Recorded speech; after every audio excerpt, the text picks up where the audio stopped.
Assalamualaikum warahmatullahi wabarakatuh.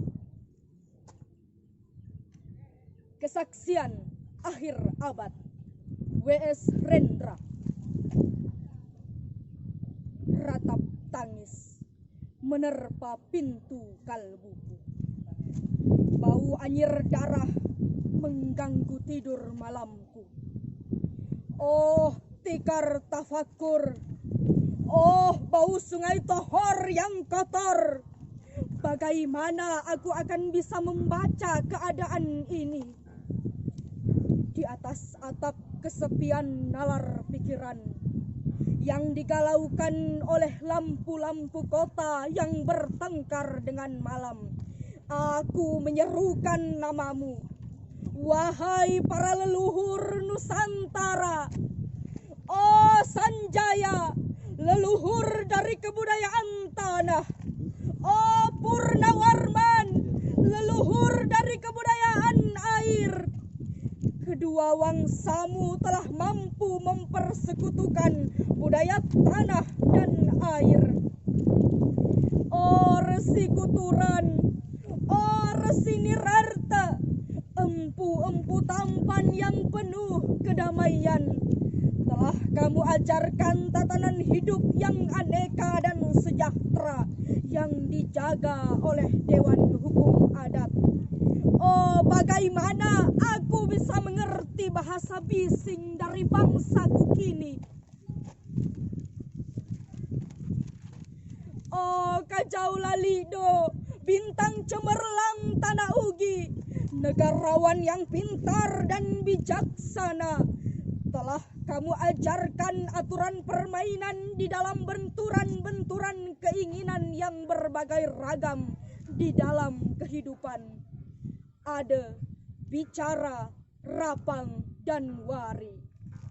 Oh, lihatlah wajah-wajah berdarah dan rahim yang diperkosa muncul dari puing-puing tatanan hidup yang porak-poranda.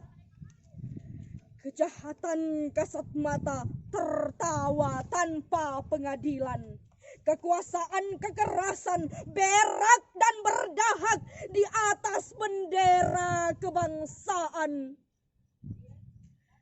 Oh, anak cucuku di zaman cybernetik, bagaimana akan kalian baca prasasti dari zaman kami? Apakah kami akan mampu menjadi ilham kesimpulan? Ataukah kami justru menjadi sumber masalah di dalam kehidupan? Dengan puisi ini, aku bersaksi bahwa rakyat Indonesia belum merdeka. Rakyat yang tanpa hak hukum bukanlah rakyat merdeka. Hak hukum yang tidak dilindungi oleh lembaga pengadilan yang mandiri adalah hukum yang ditulis di atas air. Bagaimana rakyat bisa merdeka bila polisi menjadi aparat pemerintah dan tidak menjadi aparat hukum yang melindungi hak warga negara? Bagaimana rakyat bisa merdeka bila birokrasi negara tidak menjadi aparat rakyat, melainkan menjadi aparat pemerintah yang berkuasa? Bagaimana rakyat bisa merdeka bila hak pilih mereka dipasung, tidak boleh memilih secara langsung wakil-wakil mereka di Dewan Perwakilan, dan juga tidak boleh memilih secara langsung camat mereka, bupati, wali kota, gubernur, dan presiden mereka. Dan partai-partai politik menganggap rakyat hanya abdi partai yang dinamakan massa politik partai, kaula partai, atau hamba partai.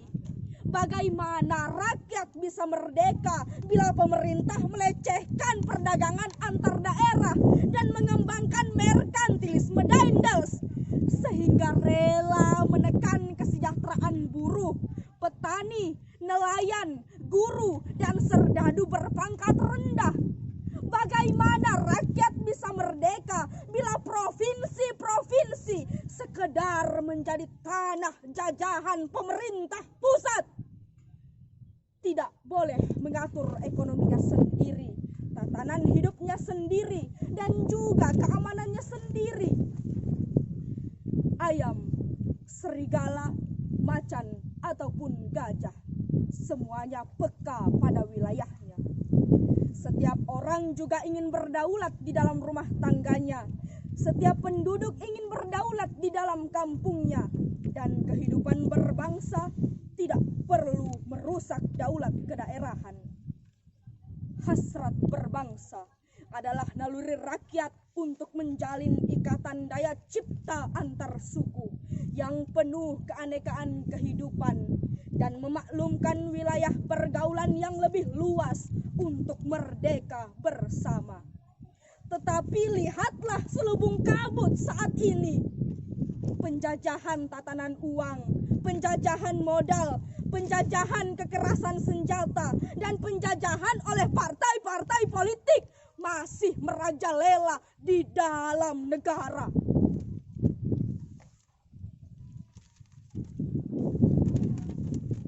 Dengan puisi ini aku bersaksi bahwa sampai saat puisi ini aku tanda tangani, para elit politik yang berkedudukan ataupun yang masih di jalan tidak pernah memperjuangkan sarana-sarana kemerdekaan rakyat. Mereka hanya rusuh dan gaduh memperjuangkan kedaulatan golongan dan partainya sendiri. Mereka hanya bergulat untuk posisi sendiri, tidak peduli kepada posisi rakyat, tidak peduli pada posisi hukum, posisi polisi, ataupun posisi birokrasi. Dengan picik mereka akan mendaur ulang malapetaka bangsa dan negara yang telah terjadi. Indonesia. Indonesia, negara yang kehilangan makna.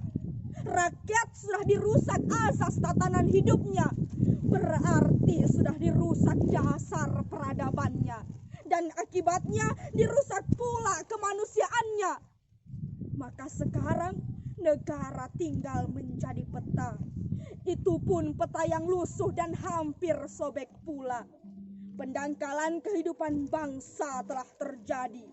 Tata nilai rancu, dusta, pencurian, penjarahan, dan kekerasan halal. Manusia sekedar semak belukar yang gampang dikacau dan dibakar. Paket-paket pikiran yang murah dijajakan. Penalaran amarah yang salah mendorong rakyat terpecah belah. Negara tidak mungkin kembali diutuhkan tanpa rakyatnya dimanusiakan. Dan manusia tak mungkin menjadi manusia tanpa dihidupkan hati nuraninya. Hati nurani adalah hakim adil untuk diri kita sendiri. Hati nurani adalah sendi dari kesadaran akan kemerdekaan pribadi. Dengan puisi ini aku bersaksi bahwa hati nurani itu meski dibakar tidak bisa menjadi abu. Hati nurani senantiasa bisa bersemi meski sudah ditebang putus di batang. Begitulah fitrah manusia, ciptaan Tuhan yang Maha Esa. Wassalamualaikum warahmatullahi wabarakatuh.